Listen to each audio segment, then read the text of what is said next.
Muy buenos días, mi nombre es María Camila Machado de Procat y el día de hoy les voy a presentar los indicadores de paisaje dentro del proyecto de áreas protegidas y paz. Para el cálculo de estos indicadores es necesario contar con ciertos insumos, como lo son por un lado las capas en formato shapefile en el tema de coberturas y zonificación de cada uno de los predios. Y asimismo también se requiere de capas en formato raster para el caso del cálculo de los indicadores a nivel de paisaje ampliado. Y el cálculo de estos indicadores se va a realizar mediante la herramienta de RStudio. Listo, entonces los insumos es necesario tenerlos en dos tipos de formato. Los primeros que vamos a manejar son los formatos vectoriales o los más conocidos como formato tipo shapefile. Estos archivos pueden estar representados de tres maneras. Los primeros son puntos, los segundos son líneas y por último tenemos los polígonos. Cuando empleamos los puntos es para hacer alusión a alguna posición en específico, es decir, una coordenada. Las líneas se emplean para representar lo que son ríos, carreteras o algunas distancias. Y por último, los polígonos se emplean para algunas zonas en específico ya que tengan área, que tengan una delimitación, por ejemplo, un predio, un área protegida, una casa, entre otros. Por otro lado, tenemos los archivos tipo raster. Estos normalmente se dan en un formato .tif y son básicamente imágenes. Entonces, nosotros tenemos una imagen, pero si esta imagen la llegamos a pasar a un sistema de información geográfica, ya sea tanto QGIS como ArcGIS, cuando introducimos estas imágenes en estos programas, nos vamos a poder dar cuenta que estas imágenes están compuestas de diferentes píxeles como cualquier imagen. Sin embargo, pues en estos sistemas podemos ver que cada píxel tiene información importante de esta imagen, que es la que nosotros vamos a emplear para el cálculo de estos indicadores de paisaje. Para el caso de la capa de coberturas, entonces la interpretación de cobertura se hace según la tipología Corin-Lancover, que es una tipología que se le asigna a cada una de las coberturas presentes en Colombia, que es esta que se muestra en pantalla. Cada una de estas coberturas está compuesta por un código y por una leyenda, la cual es importante que estas dos estén plasmadas en la tabla de atributos de los polígonos y que cada una corresponda a una columna de la tabla de atributos. Entonces, en las capas tenemos que tener en la tabla de atributos una columna que tenga el código Corinland Cover y otra columna que tenga la leyenda de la cobertura. Entonces, aquí tenemos un pantallazo de ese documento que nos especifica las coberturas que hay para Colombia. Los números que se muestran en este pantallazo son el código que les menciono y pues la descripción es la leyenda de cada cobertura. Esta tipología puede tener diferentes niveles de especificidad. Lo que se recomienda es que mínimo se llegue hasta un nivel de interpretación de coberturas de tipo 3. Es decir, por estos niveles me refiero a que, por ejemplo, aquí este es un primer nivel, solo tenemos un número que corresponde a la leyenda de territorios artificializados. Si queremos ser más específicos, vamos a un nivel 2, en donde ya tendríamos un código de 1.1 que corresponde a zonas urbanizadas, tendríamos también 1.2 que corresponde a zonas industriales, 1.3 a zonas de extracción y 1.4 a zonas verdes artificializadas. Aquí ya estamos hablando de nivel 2. Si ya queremos más específico, nos vamos a un nivel 3, que ya son estos códigos que tienen tres números. Y la idea es que se encuentren la interpretación de coberturas mínimo a este nivel 3, ya que pues la metodología Corinland Cover puede llegar hasta niveles mucho más específicos. Sin embargo, se recomienda que mínimo sea a este nivel 3.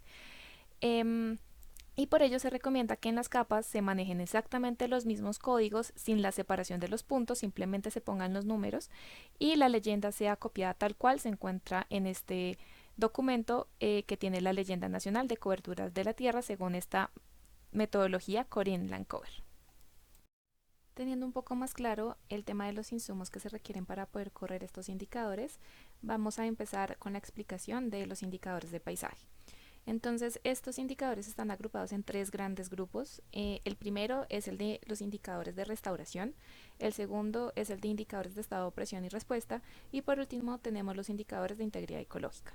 Los indicadores de restauración van a ser calculados a escala de predio y grupo de predios, cada una de estas con el cálculo de dos indicadores. Para los indicadores de estado, presión y respuesta, estos van a ser calculados a 3 escalas de inferencia, que son predio, grupo de predios y paisaje ampliado, cada uno con sus respectivos indicadores. Y por último tenemos los indicadores de integridad ecológica, que también se van a calcular a las 3 escalas de inferencia mencionadas anteriormente, y van a estar agrupados en 3 grandes atributos ecológicos, que son heterogeneidad, configuración espacial y continuidad. Listo, entonces en este momento vamos a iniciar con los indicadores de estado, presión y respuesta. Entonces estos indicadores, como les mencioné anteriormente, van a ser calculados a 3 escalas de inferencia. La primera es a nivel de predio, la segunda es a nivel de grupo de predios. Entonces aquí esto se hace con el objetivo de que se puedan tener los resultados de todos los grupos de predios por área protegida. Y por último tenemos a escala de paisaje ampliado, en donde se toma una ventana del paisaje que contiene a los predios en cuestión.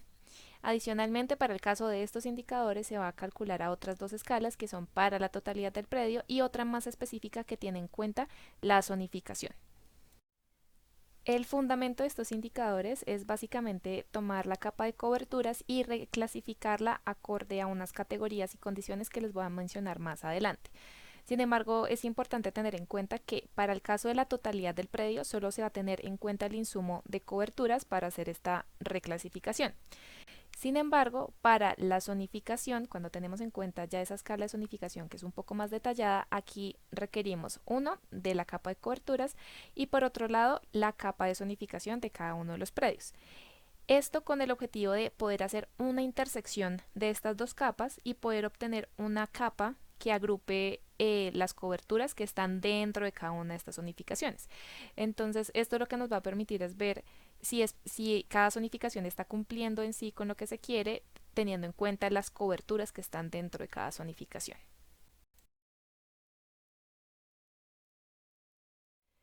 Entonces, como les mencioné anteriormente, la capa de coberturas va a ser reclasificada a unas categorías o condiciones que se requieren para poder calcular el indicador. Entonces, estas categorías son, por un lado, la categoría de coberturas antrópicas. Entonces aquí se van a agrupar todas las coberturas que están asociadas como al uso humano, es decir, por ejemplo, todo lo que tiene que ver con infraestructura, con cultivos, con pastos, todo lo que tenga que ver con uso humano va a ser clasificado en esta categoría de coberturas antrópicas. Y por otro lado tenemos la categoría o la condición de estado, que va a agrupar todas las coberturas naturales, es decir, bosque, vegetación secundaria, ríos, entre otras. Esto para la línea base, es decir, para la línea base vamos a contar solo con 2 tipos de condiciones.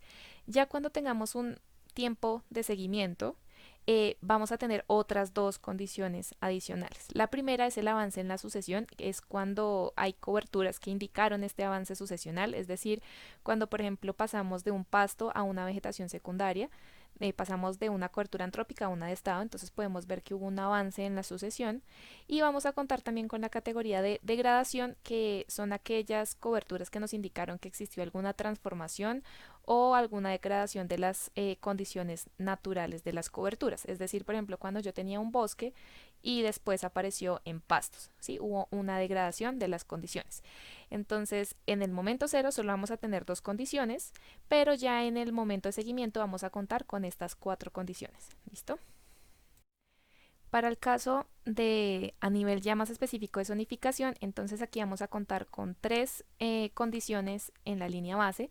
La primera son las coberturas artificializadas, es decir, todas aquellas coberturas artificiales como lo son los pueblos, las casas, los asentamientos, las carreteras, entre otros. Vamos a tener las mismas de estado, que son las coberturas naturales, y vamos a contar con las coberturas agropecuarias, que son todas aquellas que tienen que ver con usos agropecuarios, es decir, más que todo cultivos y pastos. Adicionalmente, cuando ya tengamos el año de seguimiento, vamos a tener las 2 mismas condiciones que les expliqué anteriormente, que son el avance en la sucesión y la degradación, pero aquí van a aparecer otras 2 condiciones nuevas, que son la mejora en coberturas agropecuarias y la desmejora. La mejora es cuando pasamos, digamos, de un cultivo a un sistema agroforestal, o pasamos a un bosque, a una vegetación secundaria. Y la desmejora es cuando pasamos y cuando vemos que esas coberturas agropecuarias tuvieron una desmejora, es decir, cuando pasamos de algún cultivo a un pasto completamente sin nada. Entonces, A diferencia de la totalidad del predio, aquí vamos a tener categorías un poco más específicas que nos van a decir qué hay en cada una de las zonificaciones. Aquí ya vamos a hablar más específicamente de cómo es el proceso de cálculo de este indicador. Entonces, este indicador básicamente lo que busca es mostrar el porcentaje cada uno de los tipos de condiciones que se presentan en un predio, pues basados en el área total del predio. Entonces, en este caso, la fórmula está de esta manera, donde HPA corresponde a las hectáreas o al área en hectáreas de cada tipo de condición sobre el área total del predio. Esto se hace para cada año de medición, digamos para el tercero y para el año de seguimiento. Y una vez se tengan estos dos valores, se aplica una fórmula de cambio en donde se resta el tiempo de seguimiento menos el inicial para obtener de cuánto fue ese cambio. Entonces, para poderlo entender un poco más, vamos a hacer un ejercicio práctico. Entonces, lo vamos a hacer para el caso de las coberturas de estado, es decir, las coberturas naturales, las que son verdes en este caso. Aquí tenemos la delimitación de un predio y cada color nos representa una condición. En este caso nos vamos a centrar en las verdes, entonces para poder aplicar la fórmula tenemos que conocer las hectáreas totales que se tienen para la condición de estado, entonces para el año inicial. Lo realizamos, entonces serían 10 más 10 más 5, que nos da 25 hectáreas. Esto lo dividimos por el total del predio, que son 50 hectáreas, como aquí se nos muestra, y lo multiplicamos por 100. Esto nos da un total de 50%. Si tenemos un año de seguimiento de este predio, vamos a hacer lo mismo. Entonces ahora tenemos 10 hectáreas, 5 y 5 para la condición de estado. Si lo sumamos nos da un total de 20 hectáreas para esta condición, la dividimos por la totalidad del predio y lo multiplicamos por 100, lo cual nos da un total de 40%. Ya como contamos con los dos valores para los dos momentos de medición, aplicamos la fórmula de cambio, que sería 40 menos 50%, que es igual al menos 10%. Valores positivos nos indican una ganancia en la condición que se tenga, valores negativos una pérdida y cero nos indica que no hubo cambio. En este caso, como es negativo, nos está indicando que se tuvo una pérdida en la condición de estado o de cobertura natural dentro de este predio. Ya teniendo un poco más clara la parte teórica de estos indicadores, vamos a continuar a realizar el ejercicio práctico de estos indicadores empleando la herramienta de RStudio.